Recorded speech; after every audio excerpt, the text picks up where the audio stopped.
आमचा विश्वास, आमची बातमी.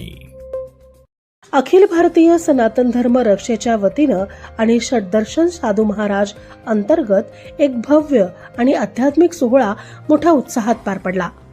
या कार्यक्रमात श्री 1008 स्वामी रुद्रनाथानंद सरस्वतीजी आणि श्री 1008 माता राजराजेश्वरीजी यांना महामंडलेश्वर पदाने सन्मानित करण्यात आले. हा सोहळा त्र्यंबकेश्वर रोडवरील तुपादेवी तळवाडे फाटा येथील त्र्यंबकराज आश्रमात संपन्न झाला. या विशेष कार्यक्रमाचे आयोजन पारंपरिक वैदिक विधीनुसार करण्यात आले होते. विविध साधू संतांच्या उपस्थितीमुळे संपूर्ण परिसर भक्तिमय आणि आध्यात्मिक ऊर्जेने भरून गेला होता. या कार्यक्रमाच्या अध्यक्षस्थानी राष्ट्रीय अध्यक्ष श्री 1008 गोपाल गिरीजी महामंडलेश्वर हे स्वयं उपस्थित होते.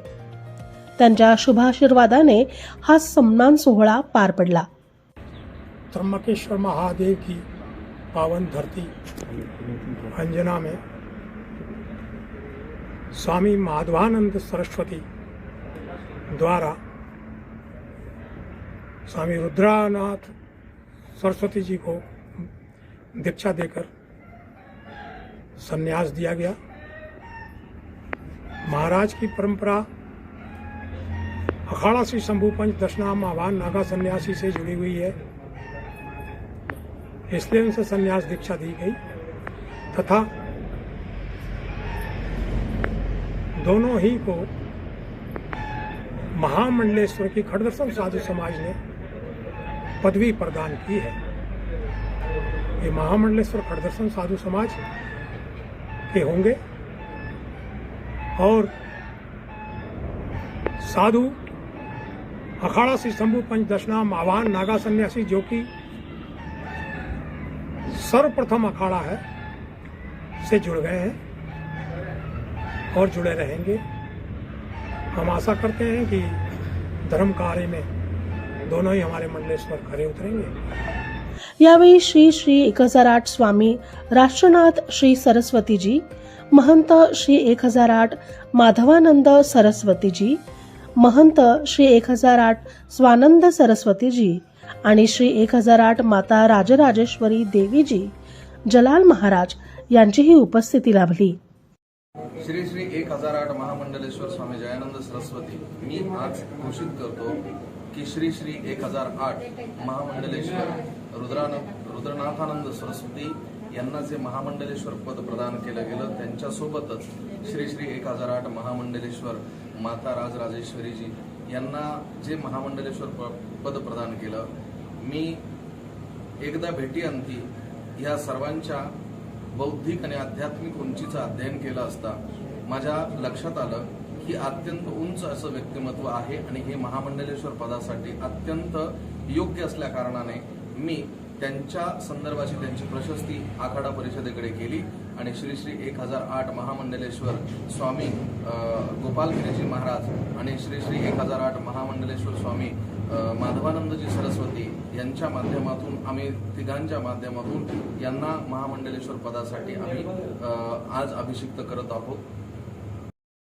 या भव्य दिव्य प्रसंगी संपूर्ण महाराष्ट्रातून आलेले संत महंत साधू संत आणि धर्मप्रेमी यांची उपस्थिती लक्षणीय ठरली. सर्वांनी एकमुखाने श्री 1008 स्वामी रुद्रनाथ नंद सरस्वतीजी आणि माता राजराजेश्वरी देवीजी यांच्या आध्यात्मिक कार्याची स्तुती केली. आज त्यांनी ज्या कुलात जन्म घेतला त्याचं पिंडदान केलं, जिवंत माता पितांचं पिंडदान केलं आणि या असलेल्या देहाचंही पिंडदान केलं.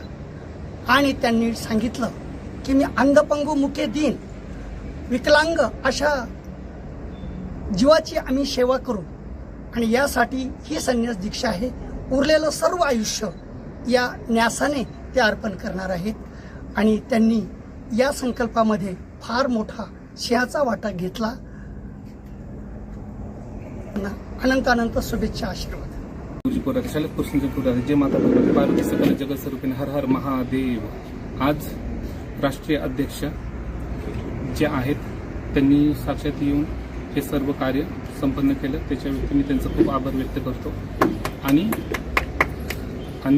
अनंत साधू संतांच्या आशीर्वादाने व ह्या तीर्थभूमीवरती हे जे कार्य झालं त्याचा मला खूप आनंद आहे आणि ज्या कार्यासाठी मला निवडलेलं आहे आणि जे कार्य मला त्यांनी दिलेलं आहे ते मी व्यवस्थितपणे पूर्ण पाडणार आहे. जे साक्षात जयानंद सरस्वती महाराजांनी येऊन काय माझी पात्रता वगैरे काय बघून त्यांनी सर्व गुरुजनांनी पात्रता वगैरे बनवून माझं तपफळ कर्मफळ जे काय गोष्टी बघून आणि जे आम्ही दोघं नवरा बायकोंची तपस्या व त्यांनी जे प्राप्त झालेलं ज्ञान बघून आणि हे साधू संत समाजचे पंच आखाड्याचे आहेत यांनी सर्वांनी मान्यता देऊन मला हे पद प्रदान केलं. तर मी ह्या सर्वांचा खूप मनापासून आभार व्यक्त करतो आणि त्या सर्वांना मी नमन करतो. आणि या सोहळ्यामुळे नाशिक परिसरात धार्मिक चेतना अधिक जागृत झाली असून सनातन धर्माच्या प्रचार व प्रसारासाठी नवचैतन्य प्राप्त झाले. संपूर्ण कार्यक्रम अत्यंत शिस्तबद्ध आणि भक्तिपूर्ण वातावरणात पार पडला. हा सोहळा अखिल भारतीय सनातन परंपरेच्या गौरवशाली वारशाचे प्रतीक ठरला असून भाविकांच्या हृदयात अध्यात्माचे नवे तेज प्रज्वलित करणारा ठरलाय.